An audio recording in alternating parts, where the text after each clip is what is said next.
Into the maybe category then. This is where it gets tricky because there's a lot on there that you could see maybe going. We'll start with Jamal Lascelles. Yeah. Fantastic captain. Yeah. The games he started last season did really well. I think he upped his levels. He's upped his performance. He's handled the fact that he's not first choice really, really well, because some captains would kick royally off, but he's accepted it. He's got on board. Massive presence around the dressing room. Can do a job when called upon. Obviously suffered that injury which ruled him out for the last few games of the season. But again, I look at the age that he's at, and I think if a Luton come calling, if a Forest come calling, does he go? Maybe. I think he could still get a game in a lot of those clubs. I think go at the bottom half of the Premier League, he'd play quite a lot. It's whether he just wants to stick around for this Champions League, land. Every time you speak to him, he insists that he's, happy at the club. He's, hasn't kicked up the fuss, as you said. I wouldn't be against him staying at all. I think the very limited games he played this season, he did quite well. I think that depends on Lascelles stopping, depends on Lascelles. Does he want to stop? Does he want to go? I don't think Eddie Howe will be pushing towards the door. Not at all. It's whether Lascelles wants to stop. And the same applies to Matt Ritchie as well. Now, we know Eddie Howe has gone on the record and said we'd like him to stop. Same with Paul Dummett. I can see Paul Dummett stopping. He's not going to want to go. Matt Ritchie, though, it depends. Does he want to move back down south to be near his family, or does he sign a new deal? I hope he does, and I hope it does include some sort of coaching role as well, because I think he would be brilliant. Again, it just relies on what he wants for his future. Yeah, completely. I think for a lot of these players, as you say, Lascelles is probably the main one. A lot of them, it is going to depend on what they want to do. Personally, they know that it's going to be a fantastic experience, playing in the Champions League with a club that they love, but they also know that they're probably going to be sat on the bench most weeks. So it's a shame. We've got Jamal Lewis on that list. Yeah, there's a weird thing about Jamal Lewis. He just keeps hanging on. You think he's going to go, and Eddie Howe says, no, you know what? He's a really, really good trainer. We're going to get him back fit, and for whatever reason, he just can't get in the team. Maybe it's because of how well Burn and Target have played. I would love Jamal Lewis to do well at this club, but I just think maybe time's run out. Every season, we're just expecting a new player who looked like their career was over to then hit the highs. We've had a Joe Linton. Who's going to be next? Is it going to be Jamal Lewis? I can't see it, because I do think, if not Kieran Tierney, a new left-back will come in this summer. And actually, in the surprise column, we'll do a little jump to the surprise column. We've actually written Matt Target down, because if a new left-back comes in, are you Matt Target and saying, well, I came here for first-team football. I'm potentially not only behind the new left-back, but also Dan Burn. A team comes knocking, you go to play first-team football. So that's what Matt Target potentially is thinking. Then what's Jamal Lewis thinking? If a team, as you've said, Luton, Forest, Everton, Southampton, any of these clubs, top half of the Championship, bottom half of the Prem, come in for Target and say, we're going to give you, week in, week out football, it must be tempting, knowing that he came to Newcastle and did so well. He knows he can do it at this level. I would be surprised if he left, but at the same time, I think it's a possibility if they get a new first team left back and he drops to third choice. Truel says, why should we keep the likes of Ritchie and Dummett? Dummett might be because of he's homegrown, but they won't play much, so just taking up a place in the squad, in my opinion. I think the experience is key there.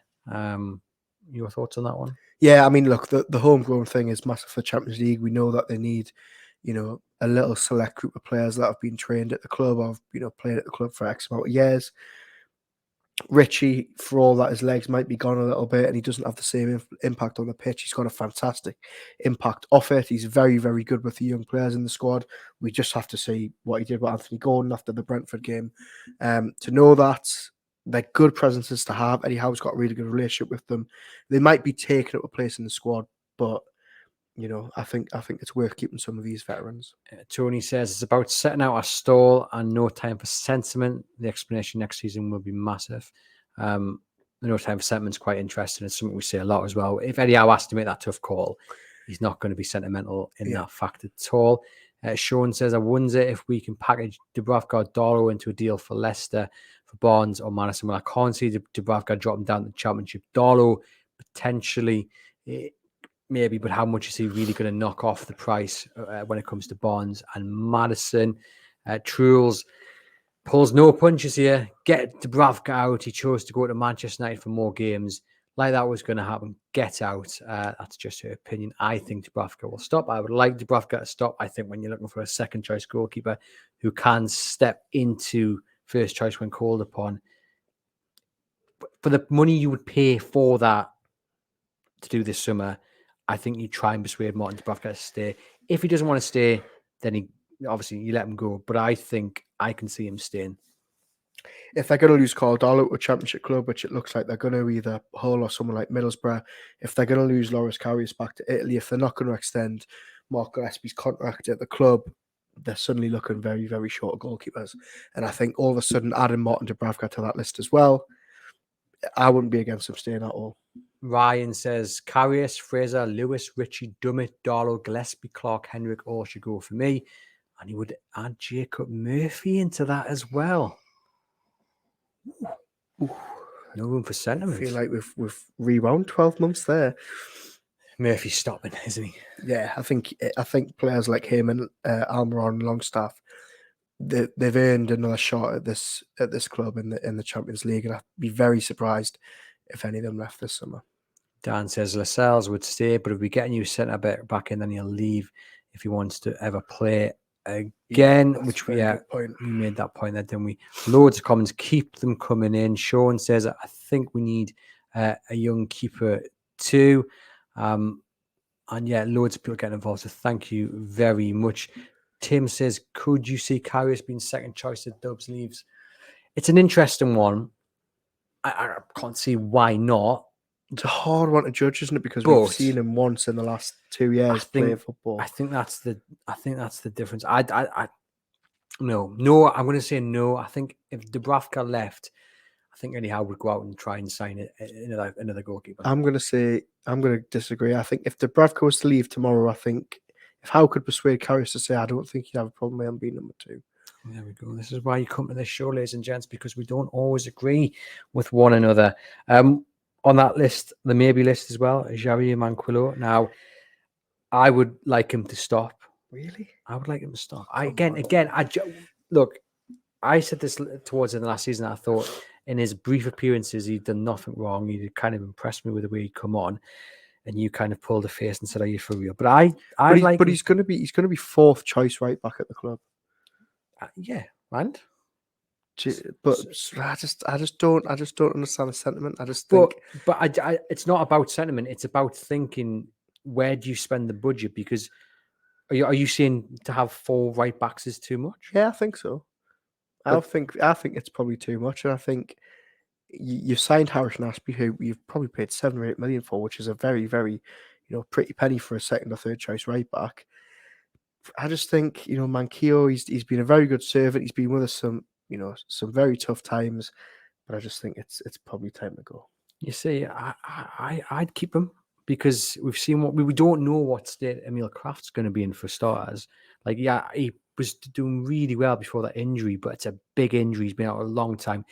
Even though he's going to be back for pre-season, we think you're looking, I think, at 6 weeks, 2 months, maybe 3 months before you even consider throwing him in, even behind the closed doors game, because the injury he's had has been really bad. Harrison Ashby's had injury doubts. It only takes one suspension, one injury, and then you are looking around and think, well, who plays right back? So for me, I'd keep him.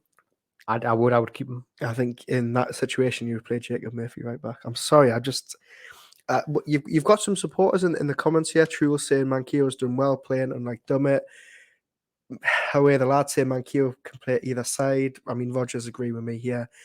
I don't know. I just think, if I'm completely honest, I don't know why I'm fighting really too much, because I don't have that big of an opinion on it. But I just think sounds like you do. I just think it's maybe time to go. But it's probably because I love Emil Kraft so much. I think he was absolutely fantastic at the end of last season. We talk about the next one off the kind of conveyor belt of who's impressed when we didn't think it would be able to happen. And we've had Joe Linton, we've had Jacob Murphy. Emil Kraft was in that bracket before that injury. Yeah. I'm hoping he comes back and he steps up like he did when he was called upon before the injury, because he really did step up and it was brilliant. He was very good.